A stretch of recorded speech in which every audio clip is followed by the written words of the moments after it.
Les amis du train miniature, bonjour. Aujourd'hui, on va ballaster nos voies. Voici un petit tuto qui pourra vous aider dans la réalisation de votre réseau. Comme vous pouvez le voir, la rail est posée sur une semelle proposée par Woodland Clinic. Je vais garnir la voie de ballast avec cet outil proposé par Pros. C'est une sorte de trémie qui se pose exactement sur vos voies. Donc, le ballast sera étalé sur les flancs et au centre de votre voie. C'est bien pratique et ça évite de mettre trop de ballast. Le ballast est un point important dans le réalisme de vos voies. Donc vous l'aurez compris, il est très important que le ballast soit bien fait. Ici, mon réseau représente la ligne du Nord, du Luxembourg. Donc j'ai recherché un ballast qui correspond un peu dans la même teinte. Un conseil que je peux vous donner, regardez des photos de la réalité. Cela vous donne toujours un petit peu un aperçu de la teinte du ballast et surtout la teinte qui correspond à la région que vous voulez représenter. On est d'accord, si vous représentez un réseau du sud de la France ou de la Belgique, le ballast sera différent. Également, si vous faites un réseau en époque 3 ou 4, le ballast sera beaucoup plus foncé que l'époque moderne où le ballast est très clair. On va dire qu'il n'y a pas de bon ballast ni de mauvais ballast.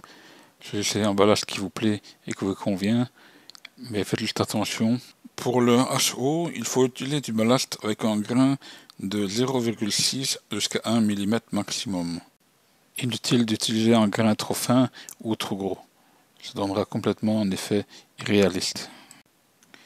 Avec la cuillère, j'ajoute du ballast sur les épaulements. Si vous noyez les traverses, ce n'est pas très grave. Avec le pinceau, on va enlever et étaler tout cela correctement.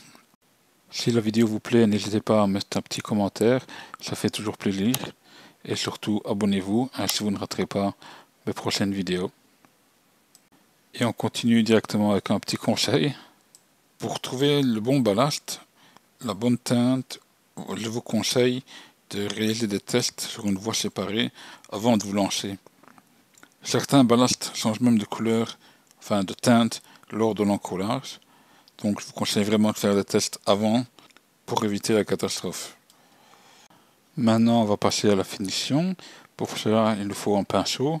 Ici j'utilise un pinceau sec, taille 20. Avec le pinceau on va donc enlever les surplus de ballast. Bien sûr libérer les traverses. Il faut bien sûr éviter d'avoir du ballast à l'intérieur des voies. Et pour les marclinistes, comme moi ici, évitez d'avoir du ballast sur le troisième rail central. Tout cela prend un petit peu de temps, mais ça doit être vraiment bien fait pour éviter d'avoir des coupures de courant lorsque le train passera. On reforme les talus du ballastage.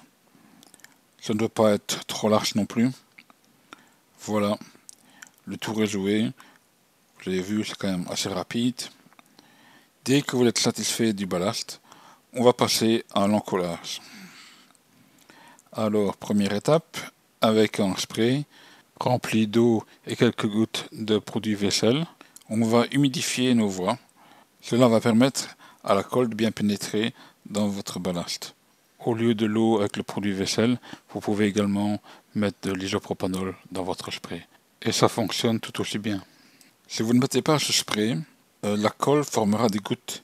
En tous les cas, ce ne sera pas très propre. Ensuite, on va coller notre ballast.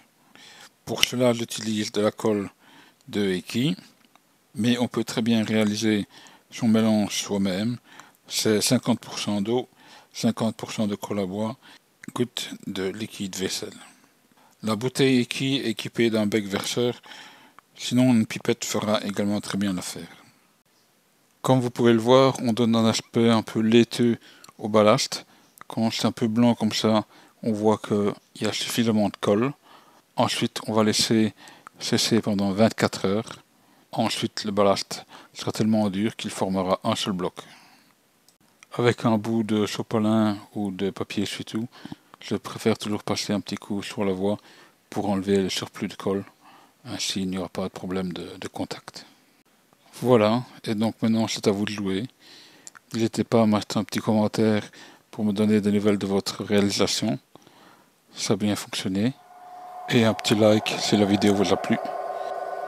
Allez, bye bye, à une prochaine vidéo.